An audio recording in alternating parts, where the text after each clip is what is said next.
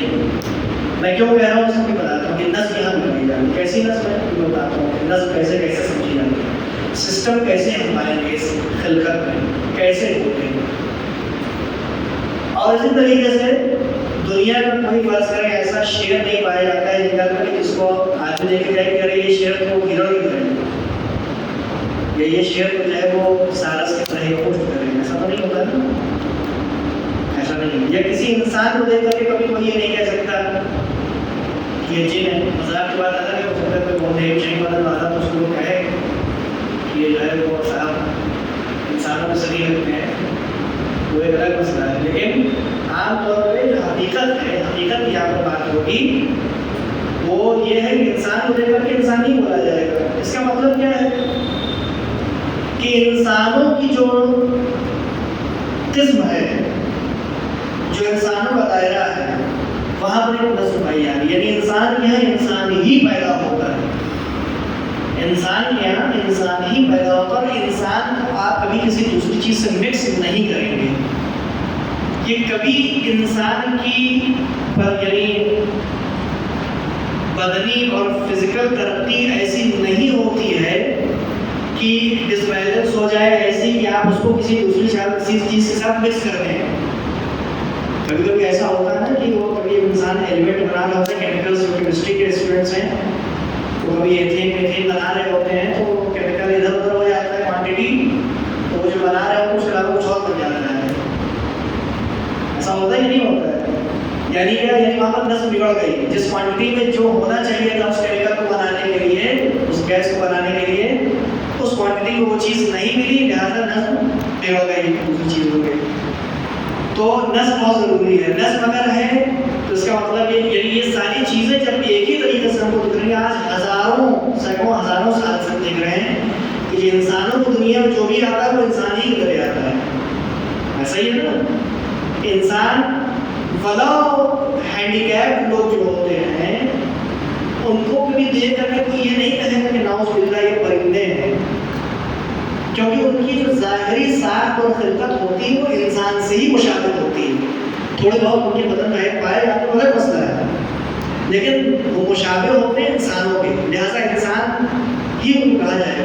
اسی طریقے سے پیڑ جو ایک قسم ہے موجودات کی، موجودات سمجھتے ہیں، موجودات آپ کے لیے کوئی یعنی انڈرسٹینڈبل سمجھنے لائق چیز ہے کہ نہیں ہے؟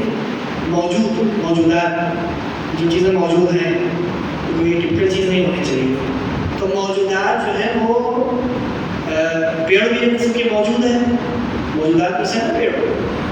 تو ان موجودات میں بھی کبھی آپ ایسا نہیں پائیں گے کہ کسی پیڑ کو دیکھ کر کے کوئی یہ کہے کہ یہ مصطفیٰ کرے سارس ہے، یا کہے کہ یہ چٹان ہے، یا کسی پیڑ کو دیکھ کر کے کہے یہ پہاڑ۔ تو یہ ساری چیزیں کس چیز کی دلیل ہے؟ نظم، یعنی جو پیڑوں کے فیملی سے کنیکشن جس چیز کا ہے اس کے بارے میں انسان چاہے پڑھا لکھا ہو چاہے پڑھا لکھا نہ ہو، اتفاق یہ ہے نظم اتنی ہائی لیول کی نظم ہے، سسٹم جو پایا جا رہا ہے کائنات میں وہ اتنا ہائی لیول کا سسٹم مضبوط ہے کہ حتیٰ اس کے لیے پڑھے لکھے کی یعنی پڑھائی لکھائی کی اور ڈگری اور سرٹیفکیٹ کی ضرورت نہیں ہے۔ ایک ان پڑھ آدمی بھی آپ اس کو جنگل سے بھی کسی قبیلے والے کو لے آئیں گے تو وہ بھی پیڑ کو دیکھ کر کے پیڑ ہی کہے گا، پیڑ کو دیکھ کر کے ڈر کے بھاگ نہیں جائے گا کہ یہ شیر ہے۔ ایسا ہی ہے نا؟ تو اس کے لیے اتنی مضبوط نظم پائی جاتی ہے، یہ نظم ہونے کی دلیل ہے، یہ سسٹم پائے جانے کی دلیل ہے کہ پیڑوں کی فیملی میں پیڑ ہی آتے ہیں، انسانوں کی فیملیز میں انسان ہی آتے ہیں، اور حیوان کی دنیا شروع ہو جاتی ہے۔ حیوان میں مختلف قسم ہیں، اونٹ کی فیملیز میں اونٹ آتے ہیں، گاؤں کی گائے کی فیملیز میں گائے آتے ہیں۔ ایسا نہیں ہوتا کہ گائے کبھی جو ہے بکری کا بچہ دے یا اونٹ کبھی ہاتھی جو ہے وہ جنے، ایسا نہیں ہوتا ہے، یہ سسٹم کے خلاف ہے۔ جب ہم ہزاروں سال سے یہ سسٹم دیکھ رہے ہیں اور یہ برقرار اور ایسا ہی ہوتا ہے، ایک بھی ایکسیپشن ہمارے پاس ایکسیپشنل کیس نہیں موجود ہے، تو اس کا مطلب ہے کہ یہاں پر سسٹم پایا جا رہا ہے، اور بہت ہی کبھی سسٹم پایا جا رہا ہے۔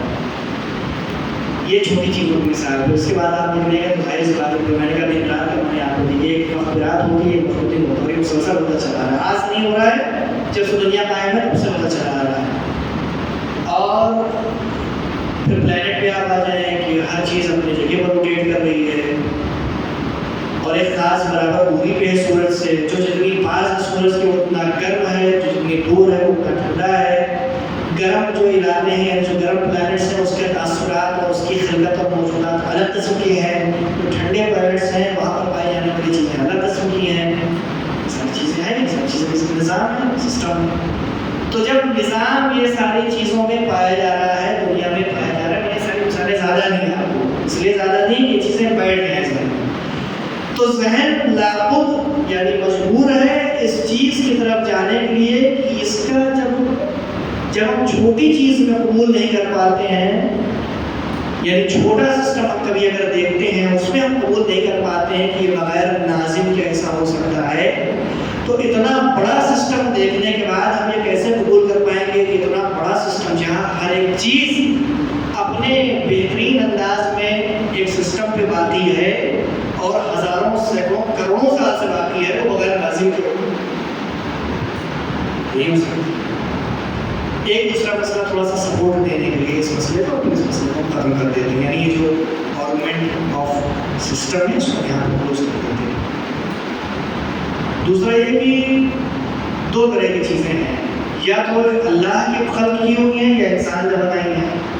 البتہ یہاں پر میں بس وسائل کو پتا چلا انسان کچھ بنا نہیں پاتا, اس لیے کبھی انگلش میں بڑے اچھے طریقے سے اس کو فرق دیا گیا ہے. ہمارے اردو میں تو کہتے ہیں بنا نہیں کہتے ہیں, یہ اللہ نے بنایا یا انسان نے بنایا ہے, اس کے بیچ میں فرق نہیں ہے. یعنی بنانا دونوں کے لیے استعمال ہوتا ہے, لیکن انگلش میں ایسا نہیں ہے. انگلش میں کیا کہتے ہیں, کریٹر اور انوینٹر. صحیح ہے. تو انسان انوینٹ تو کر سکتا ہے لیکن کریٹر نہیں ہو سکتا کسی چیز کا, اس لیے وہ تمام تر کریٹ کی گئی چیزوں کی کے سہارے سے چیزوں کو بناتا ہے. یعنی کئی چیزوں کو ایک آپس میں گلا کے پگھلا کے تیار کر کے اپنے علم سے اپنے ذوق سے انہی چیزوں جو پہلے سے موجود ہیں انہی کے سہارے سے ایک نئی چیز بناتا ہے نا. تو یعنی اس کو ایک فارم دیتا ہے. لیپ ٹاپ, یہ چیئر, یہ وائٹ بورڈ, یہ دیوار, یہ مکان, یہ پہلے سے موجود چیزیں. ایسا نہیں کہ انسان نے اس چیز کو پیدا کیا ہو, پیدا نہیں کیا ہے کہ پہلے یہ ساری چیزیں پیدا کی اور پھر بنایا. نہیں, یہ ساری چیزیں موجود تھیں اور انسان نے ان کے سہارے سے اپنے علم کی ترقی سے اس کو دھیرے دھیرے تجربے حاصل کرتے کرتے کو بنا ڈالا. یعنی ایک کے کنارے کا کر کے تو نئی فارم دی. ٹھیک ہے, یہ مسئلہ ہے. تو جب ہم انسانوں کی چیز میں کیا کبھی لیپ ٹاپ دے کر کے یا وائٹ بورڈ دے کر کے یا کوئی مکان اور عمارت دے کر کے کبھی کسی کے ذہن میں یہ خدشہ پیدا ہو سکتا ہے کہ یہ زلزلے کے نتیجے میں بلڈنگ بنی ہے؟ ایسا ممکن ہے کہ کوئی کہے کہ زلزلہ آیا اور بلڈنگ بن گئی, یا آندھی آئی اور یہ کتاب چھپ گئی؟ ایسا تو نہیں ہوتا. کوئی انتہا قائمہ قائم ہوگا وہی ایسے بات کرے گا. زلزلہ آیا تو بلڈنگ کھڑی ہو گئی, ایسی کوئی چیز ہمارے یہاں آج تک نہیں دیکھی گئی, نہیں پائی گئی. کوئی سسٹم نہیں, کوئی کنیکشن نہیں دونوں چیز کے بیچ میں. تو جب پھر نتیجہ کیا نکلتا؟ نتیجہ نکلتا ہے کہ بھائی جب یہ چیزیں دیکھتا ہے انسان تو اس کا ذہن جاتا ہے بنانے والے کی طرف کہ جب اتفاقی نہیں ہے, جب اتفاقی اور ایکسیڈنٹل نہیں ہے تو کوئی تو کریٹر تو ہوگا, کیونکہ ان دونوں کے علاوہ کوئی تیسری صورت تو نہیں ہے. بھائی یا تو کوئی چیز حادثے سے پیش آئی ہے یا اس کو بنایا گیا ہے, اس کے علاوہ کوئی تیسری چیز, تیسرا آپشن موجود نہیں ہے. تو اگر حادثے سے پیش نہیں آئی ہے یہ یقین ہو چلے کسی چیز کے متعلق, تو پھر ایک ہی راستہ بنتا ہے کہ اس کا کوئی نہ کوئی بنانے والا, اس کو نظم دینے والا, اس کو اس فارم میں لانے والا موجود ہے. تو جب ہماری انسانوں کی چھوٹی چھوٹی چیزیں, کرسی, چیئر, لیپ ٹاپ, گاڑی, گھوڑا, یہ گھوڑا تو اللہ بنایا ہوا ہے, مثال کے طور پر گاڑی کا بنایا چلتا ہے, مکان, عمارت, ہے نا, یہ ساری چیزیں جب دیکھ کر کے یقین آ جاتا ہے کہ یہ ساری چیزیں کسی کی بنائی ہوئی ہیں, اور یہ بھی معلوم ہو جاتا ہے کہ انسان کی لوگوں نے سے دیکھا.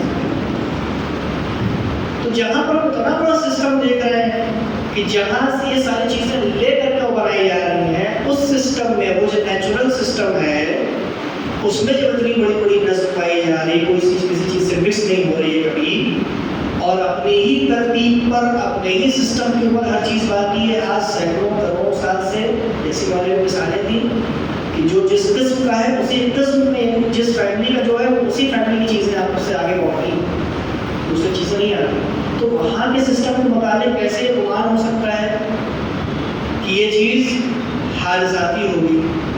بھائی حادثہ ایک جگہ ہو سکتا ہے، چلیے مان لیا حادثہ ایک جگہ پیش آئے گا، چلیے ایک جگہ حادثہ پیش آیا، پیڑ بن گئے، اب دوبارہ حادثہ ہو تو انسان پیدا ہونے لگے، اور ایسا حادثہ ہوا کہ اس حادثے کے اندر نظم بھی پائی جاتی ہے کہ اب انسانوں سے انسانی ہے تو دوسری چیز نہیں آ سکتی. سمجھ بات آ رہی ہے کہ اس سسٹم کو کیسے سمجھیں گے، سسٹم کیسے بنائیں گے؟ یہ بڑی لاجیکل اور منطقی چیزیں ہیں. تو یہ ساری چیزیں ہیں. تو جب اس نیچرل سسٹم، اتنے بڑے سسٹم میں بھی ایک نظم پائی جا رہی ہے، بڑی مضبوط نظم پائی جا رہی ہے جس کو جاہل آدمی بھی سمجھ سکتا ہے بغیر پڑھے لکھے، تو اس کا مطلب ہے کہ اس کا بھی کوئی ناظم ہوگا.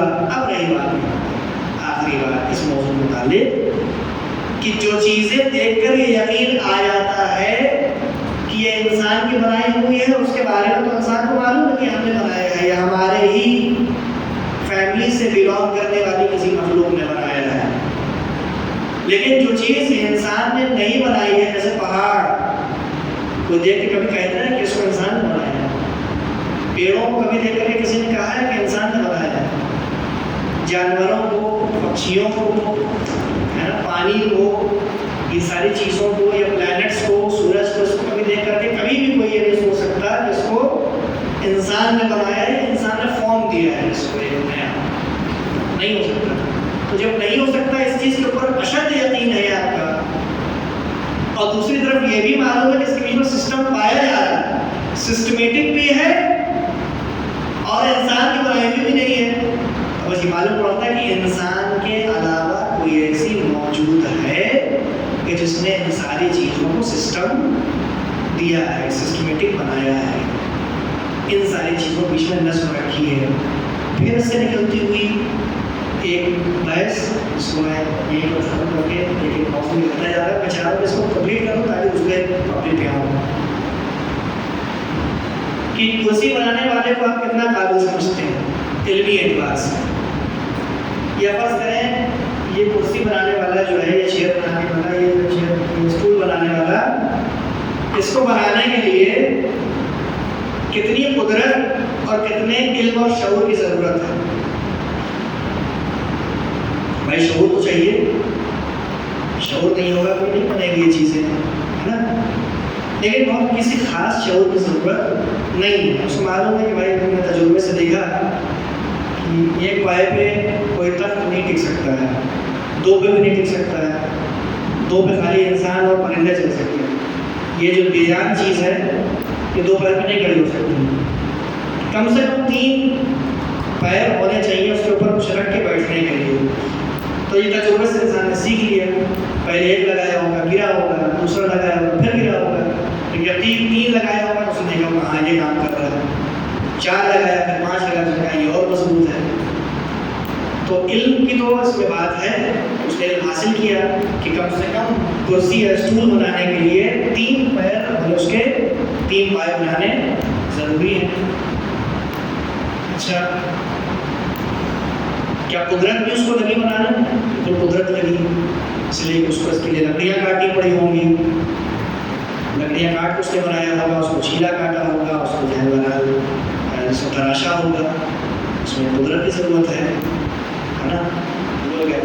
ڈیزائن کرنے میں علم کی ضرورت ہے کہ اس کو کس طرح سے بنانا ہے. اوپر کا جو تختہ رہے گا، یہ جو پائے رہیں گے، میں نے کہا کہ پائے اگر 3 پائے تو لگا دی اس نے، لیکن سب لائن سے لگائے ہیں تب بھی وہی کام کرے گا جو 2 پیر پہ کھڑے ہوگا، پھر بھی گر جائے گا. مگر یہ کہ زمین میں دھسا ہوا ہو، زمین سے بیس ہوتا. لیکن اگر ایسے زمین پر رکھنا چاہے تو ایک سیکھ لو، یہ بھی علم کا کام ہے. اس نے سیکھا کہ یہ لائن میں اگر ہم 3 پائے کے اوپر کوئی تخت رکھیں گے تو یہ اس اس کے اوپر کوئی چیز نہ رکھی جا سکتی نہ اس کے اوپر بیٹھا جا سکتا ہے. تو اس نے سیکھا کہ کم از کم 2 ایک کے مقابلے میں ہونا چاہیے اور ایک الگ ہونا چاہیے, ٹرائنگل کم از کم ہونا چاہیے. اس کا ہمارے یہاں کیا کہتے ہیں 90 ڈگری کا سب کے بیچ میں ہاں وہ ہونا چاہیے فاصلہ. تو یہ اس نے دھیرے دھیرے تجربے سے سیکھا. تو علم کی ضرورت پڑی اس مقدار میں جو اس نے تجربے سے سیکھی, تجربے سے پایا. قدرت اس کی لگی, اس کو شعور اس میں استعمال کرنا پڑا, یعنی اس کی عقل استعمال کی. عقل کے استعمال کرنے سے وہ اسی علم تک پہنچا. اس نے اپنے قدرت کا استعمال کیا, محنت کی. مثال اس لیے آپ کو یہ دی ہے کہ اتنی چھوٹی سی چیز بنانے کے لیے آپ دیکھیں کہ قدرت کی ضرورت ہے, علم, آگاہی اور شعور کی ضرورت ہے. ایسا ہی ہے نا. ایک چھوٹی سی مثال اور دیتے چلے کہ لیپ ٹاپ جس نے بھی بنایا ہے یا کمپیوٹر جس نے بھی بنایا ہے, ایسا تو نہیں تھا کہ وہ کچھ چیزوں سے کھیل رہا تھا کوئی آدمی, کچھ بٹن سے اور مدر بورڈ میں سے پا گیا, اس سے کھیلنے لگا اور کھیلتے کھیلتے یوں ہی تاروں کو ملایا, جو ملایا وہ ملایا, چپ بن گئی اور مدر بورڈ بن گیا اور ساری چیزیں وہ سارا سسٹم بن گیا, کمپیوٹر بن کے تیار ہو گیا. تو ہر طرح کی صلاحیتیں رکھتا ہے. ایسا تو نہیں ہوتا. کسی چیز کے بنانے سے پہلے علم ہونا ضروری ہے. ایسا ہی ہے نا. اگر علم مقدم نہیں ہوگا اس کے اوپر تو نتیجہ یہ ہوگا کہ ابھی آپ سیکھ رہے ہیں, ابھی وہ چیز آپ کے پاس نہیں آئی ہے. لیکن اگر کوئی چیز ہم بنانے جا رہے ہیں, ہم کو معلوم ہے کہ ہم بنا دیں گے بھی, تو یعنی اس کے بارے میں ہم کو علم ہے کہ کیسے بنایا جائے گا. ایسا ہی ہے, تب اس کو بنا پائیں گے. لیکن اگر آپ کو معلوم ہے, فرض کریں میرا پروفیشن نہیں ہے گاڑی بنانا, ہم سوچیں کہ ہم نے مرسڈیز سے بہترین کوئی کار ہم بنا رہے ہیں, نہ میرے پاس اس کا شعور ہے, نہ میں نے وہ آٹو موبائلس کی جو ہے وہ انجینئرنگ میں نے پڑھی ہوئی ہے, اور نہ میرے پاس وہ افزار موجود ہے, نہ وہ صلاحیتیں, میں نہیں بنا سکتا ہوں. تو اگر وہ چیزیں پہلے سے, اگر میرے پاس علم ہوگا اس چیز کا تو میں وہ پلان دے سکتا ہوں کسی کو, فرض کریں, ہے نا. لیکن اگر میرے پاس علم نہیں ہے تو میں کام نہیں کر سکتا ہوں. علم بھی ضروری ہے, قدرت بھی ضروری ہے, شعور بھی ضروری ہے.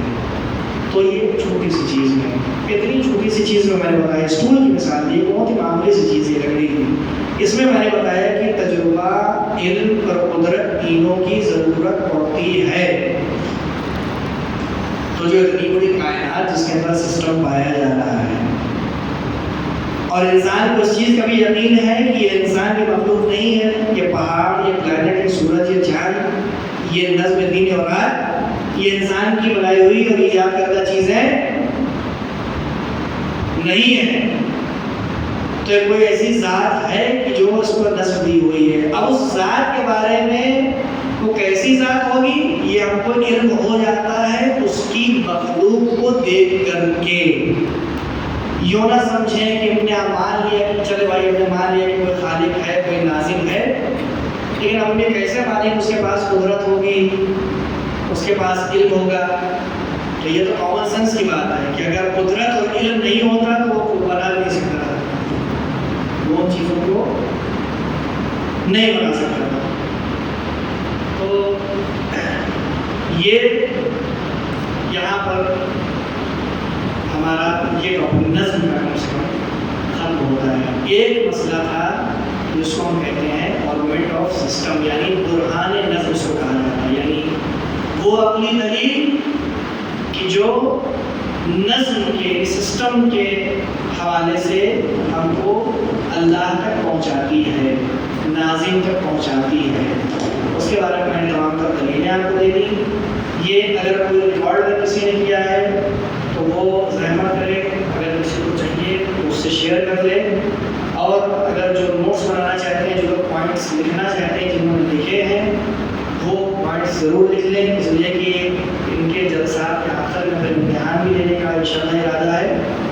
اور یہ کوئی ایسا امتحان نہیں ہے, امتحان سے مراد یہ پر یہ معلوم ہو کہ کلاس کی محنت ضائع نہیں گئی. ہم جب پوچھیں تو کم سے کم موٹی موٹی باتیں معلوم ہوں. بہت زیادہ جتنی مثالیں دے دیتے ہیں, اپنی مثالیں اگر نہیں دی ہیں تو موٹی باتیں معلوم ہوں. انشاءاللہ دوسری ٹاپک میں گفتگو کرتے ہیں. وقت بھی ہمارا اچھا خاصا گزر چکا ہے, 10-15 منٹ ہمارے پاس اور بچتے ہیں. اس میں ہم ایک مسئلہ آپ سے ذکر کریں گے, اس کے بعد انشاءاللہ یہ کلاس آج کے لیے برخاست ہے, اور پھر انشاءاللہ یہ کلاس کل اسی جگہ پر ہونی ہے، کل اسی جگہ پر، لیکن وقت سے 7:30 بجے کا اعلان ہے. آپ سبھی سے گزارش کہ 7:30 بجے یہاں پر موجود ہیں انشاءاللہ، تاکہ آج ہم نے ایک ہی چیز بتائی ہے، 2 دلیلیں اور باقی ہیں، جس میں ایک کمزور دلیل تھی جو میں نے بیان کیا، صرف ہنٹ ہے پہنچانے کے لیے. دوسرا میں آپ کو نام دے کے بتا دیتا ہوں، دوسری دلیل جو ہے وہ ہے دلیل عقل، یعنی عقل کہتی ہے کہ یہ خالق ہونا چاہیے، اللہ ہونا چاہیے، کوئی ایسی ذات ہونی چاہیے جو ہر چیز کے خالق ہے، اور ہم اس کا ہو سکتے ہیں عقلی ذریعے سے. البتہ ہر چیز عقل کی دخالت ہے، لیکن یہاں پر ہم نظم کے سہارے سے پہنچے، وہاں نظم سنے دیکھیں گے، وہاں پر کچھ کیلکولیشن آپ کو بتائیں گے عقلی. اس کیلکولیشن میتھ سے عقل کے آپ سمجھ جائیں گے کہ اللہ نام کی کوئی ذات ہے. اب اس کا نام کچھ بھی نہیں یار، تو ہم عربی میں اللہ کہتے ہیں، کوئی عبرانی میں کچھ کہے، ہندی میں کچھ کہے، ہم کو اس سے کچھ لینا دینا نہیں. یہ ثابت ہو جانا کہ اللہ ہے، یہ ثابت کرنا ہے. تو ایک دلیل کے ذریعے سے میں نے آپ کے سامنے تقریباً اس مسئلے سے قریب کر دیا ہے. دوسرا مسئلہ انشاءاللہ آپ والا آپ سے ذکر کر رہے ہیں. تیسرا مسئلہ فطرت کا ہے، فطرت کے ذریعے سے اللہ نے ہر کسی فطرت کو چیز کو رکھا ہے. صلوات علی محمد وعلی محمد، اور جو ٹرینس ہیں آپ اس کو بھی مشورہ فرمائیں. صلوات علی محمد وعلی محمد. اللہم صلی علی محمد.